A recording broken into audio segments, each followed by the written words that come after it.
مشہور ہے کہ حضرت ابراہیم علیہ السلام مہمان نوازی کی روایت کو شروع کرنے والے پہلے شخص تھے۔ آپ علیہ السلام بے حد مہمان نواز تھے اور اللہ تعالیٰ کو آپ کی یہ ادا بہت پسند تھی۔ روایات میں ہے کہ آپ تب تک کھانا تناول نہ کرتے جب تک کہ کسی مہمان کو اپنے ساتھ کھانے میں شریک نہ کر لیتے۔ چنانچہ ایک مرتبہ ایسا ہوا کہ آپ کسی انسان کو تلاش کرنے کے لیے گھر سے نکلے تاکہ اسے مہمان بنا سکیں۔ آپ علیہ السلام نے بہت تلاش کیا مگر کوئی بھی مہمان بننے کو تیار نہ ہوا۔ تھک ہار کے واپس پلٹے تو دیکھا کہ ایک اجنبی گھر میں کھڑا ہے۔ آپ نے پوچھا کہ تم کون ہو؟ اجنبی نے کہا کہ میں ملک الموت ہوں اور مجھے رب العالمین نے ایک بندہ کی طرف بھیجا ہے تاکہ اسے خوشخبری سناؤں کہ اللہ تعالیٰ نے اسے اپنا خلیل بنا لیا ہے۔ آپ نے پوچھا کہ وہ کون خوش نصیب ہے؟ اگر مجھے پتہ چل جائے تو تادم آخر اس کا ہمسایہ بنا رہوں۔ ملک الموت نے کہا کہ وہ خوش قسمت تو آپ ہی ہیں اور یہ اس وجہ سے ہے کہ بلا امتیاز و تفریق آپ کی عطاؤں کے دروازے لوگوں کے لیے کھلے ہیں۔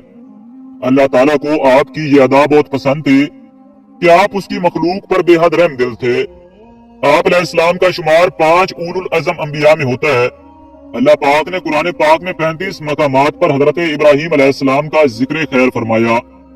آپ علیہ السلام نے 33 برس کی عمر میں حضرت سارہ سلام اللہ علیہا سے نکاح کیا اور ایران مصر کی طرف ہجرت کرنے کے بعد فلسطین اور ایلیا کے درمیانی علاقے سبا میں سکونت اختیار کر لی۔ وہاں آپ نے کنواں کھودا اور مسجد بنائی۔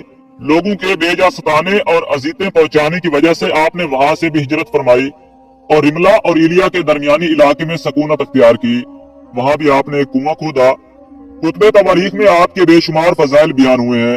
الغرض آپ سب سے پہلے تھے جنہوں نے ختنہ کیا، مہمان نوازی کی روایت قائم کی، سرید بنایا، باقاعدہ شلوار پہنی اور آپ ہی پہلے شخص ہیں جس نے بڑھاپا دیکھا۔ آپ علیہ السلام نے حضرت سارہ سلام اللہ علیہا کی وفات کے بعد 2 عرب عورتوں سے نکاح کیا۔ ایک کا نام کتورہ تھا اور اس سے آپ کے 6 لڑکے پیدا ہوئے اور دوسری کا نام مہجور تھا اور اس کے بطن سے 5 لڑکے پیدا ہوئے۔ تاریخ طبری میں مصنف امام ابن جریر طبری رحمۃ اللہ علیہ لکھتے ہیں کہ اللہ تعالیٰ نے جب حضرت ابراہیم علیہ السلام کی روح نکالنے کا ارادہ فرمایا تو ایک بوڑھے آدمی کی شکل میں موت کے فرشتے کو بھیجا۔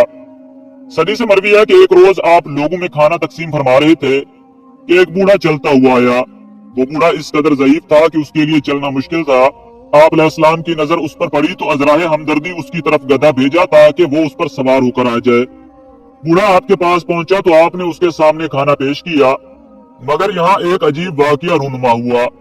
وہ بوڑھا آدمی جب منہ میں لقمہ ڈالنے کے لیے ہاتھ اٹھاتا تو باعث ذوف ہاتھ چوک جاتا اور لقمہ منہ کی بجائے کبھی ناک پر لگتا اور کبھی کان پر، حتیٰ کہ اگر وہ بمشکل ایک لقمہ منہ میں ڈالنے میں کامیاب ہو جاتا تو وہ شرمگاہ کے راستے باہر نکل آتا۔ اس بوڑھے کی بے بسی پر حضرت ابراہیم علیہ السلام کو بے حد ترس آیا۔ آخر آپ نے اس بوڑھے سے یہ پوچھا کہ اے شخص، یہ تم کیا کر رہے ہو؟ اس نے جواب دیا کہ میرا ہاتھوں پر اختیار نہیں رہا، بھوک مٹانے کو کھاتا ہوں مگر پیٹ میں کچھ رکتا نہیں، بہت تکلیف میں ہوں۔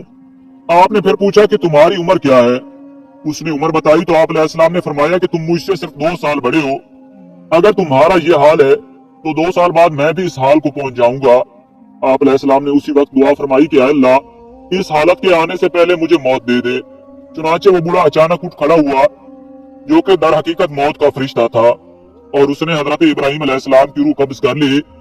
اس وقت آپ علیہ السلام کی عمر مبارک 200 سال تھی اور ایک دوسرے قول کے مطابق 175 سال تھی اور ایک تیسرے قول کے مطابق 190 سال تھی۔ مذکور ہے کہ حضرت داؤد علیہ السلام اور حضرت سلیمان علیہ السلام کی طرح حضرت ابراہیم علیہ السلام کو بھی موت اچانک آئی۔